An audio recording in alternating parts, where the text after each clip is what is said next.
আমি কি বলবো, আমাকে যে নিয়মে দিয়েছে আমি সেই নিয়মে রান্না করেছি। আপনাকে কি নিয়মে দিয়েছে? আপনাকে কি বলেছে যে হলুদ কম দিতে? না, হলুদের এখানে পয়সা নাই, আমাকে হলুদের পয়সাটা নিয়ে আসতে হবে। আমাকে ওই আলু থেকে যে বাচ্চাটা যা বরাদ্দ সেখান থেকে নিয়ে এসে আমাকে হলুদটা দিতে হয়। ঘুমিয়ে আছে শিশুর পিতা সব শিশুরই অন্তরে, এটা আমরা সবাই জানি। এটাও মানে আজকের শিশু আগাম প্রজন্মের কাণ্ডারি। এটা মহামানবের দেশ। ভারতবর্ষের প্রতিটি শিশুর দৈহিক মানসিক বিকাশের জন্য রাষ্ট্র মধ্যাহ্ন ভোজনের ব্যবস্থা করেছেন, যাতে শিশুরা পুষ্টিগত দিক থেকে একটু উন্নতির দিকে থাকে। তার জন্য প্রত্যেকটি প্রাথমিক এবং উচ্চ বিদ্যালয় ছাড়াও শিশু অঙ্গনওয়াড়ি কেন্দ্র খুলে দেওয়া হয়েছে। বরাদ্দ লক্ষ লক্ষ কোটি টাকা, যে কিনা গর্ভবতী মায়েরা এবং পরবর্তীতে ভূমিষ্ঠ হওয়া সন্তানেরা দৈহিক মানসিক দিক থেকে বিকশিত হয়।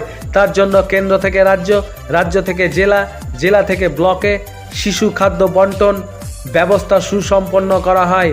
কিন্তু এখন প্রশ্ন, আদৌ কি শিশু আহার পুষ্টি ঠিকমতো হচ্ছে দেশে? প্রতিনিয়ত খবরের কাগজে, টিভির পর্দায়, এমনকি সোশ্যাল মিডিয়ায় ভাইরাল হওয়া অঙ্গনওয়াড়ি শিশু শিক্ষা কেন্দ্র, প্রাইমারি এবং উচ্চ বিদ্যালয়গুলিতে যে মিড ডে মিলের দুর্নীতি চলছে, তাতে বলাই বাহুল্য খাজনার চাইতে বাজনা বেশি। কিন্তু চুপ প্রশাসন। কোথাও গণ্ডগোল, কোথাও ডিম চুরি, ডাল চুরি, চাল চুরি হরদম লেগেই আছে। সেই নিরেখে দাঁড়িয়ে আজ বলতেই হচ্ছে, আজকের শিশু ভূমিষ্ঠ হওয়ার আগেই বা গর্ভাবস্থাতেই কাটমানির শিকার এই বাংলায়। ঠিক এই রকম একটি ঘটনার সম্মুখীন টিভি এটিএম বাংলা। মুর্শিদাবাদ জেলার হরিহরপাড়া ব্লকের আব্দুলপুর গ্রামের একটি আইসিডিএস কেন্দ্রে খিচুড়িতে হলুদ দেওয়ার মতো অর্থ নাকি দেন না ব্লক শিশু শিক্ষা আধিকারিক। ঠিক এই রকমই প্রশ্ন তুললেন সেই সেন্টারের দায়িত্বে থাকা শিক্ষিকা। আর জনগণের দাবি, খিচুড়িতে ডাল খুঁজতে গেলে দূরবীন লাগবে, নয় গামছা পরে নামতে হবে। তাছাড়া সবচাইতে নিম্নমানের ছাতু সামগ্রী ছাড়াও শিশু খাদ্য নাকি বন্টন হয় এই শিশু শিক্ষা কেন্দ্রগুলিতে। এখন প্রশ্ন হলো, রাজ্যের মা-মাটি সরকার এতটাই বিপদে পড়েননি যে খিচুড়িতে হলুদের টাকাটা দেননি বা দিতে পারেননি? যেখানে কেন্দ্রের বঞ্চনা শিকার রাজ্য, সেই নিরেখে দাঁড়িয়ে বাংলার জনগণের জন্য মা-মাটি সরকার হাজারো প্রকল্পের রূপায়ণ ও বাস্তবায়ন করছেন, আগামী দিনে করবেন। এটা হাস্য কৌতুক ছাড়া কিছুই নয়। তাহলে খিচুড়ির হলুদের টাকা কোথায় যায়? সত্যি কি খিচুড়িতে হলুদ কেনার টাকা দেন না ব্লক সিডিপিও? কেন খিচুড়িতে ডাল খুঁজতে গামছা পড়তে হচ্ছে? ছাতু কেন খাবার যোগ্য নয়? এই রকম হাজারো প্রশ্নের উত্তরের আশায় বাংলার আমজনতা। মুর্শিদাবাদ থেকে আবিদ হোসেন মণ্ডলের report, TV ATM Bangla, Kolkata. আমাদের সেন্টারে হলদি নাই, তাই আমাদেরকে ক্ষীর রেঁধে দিয়েছে।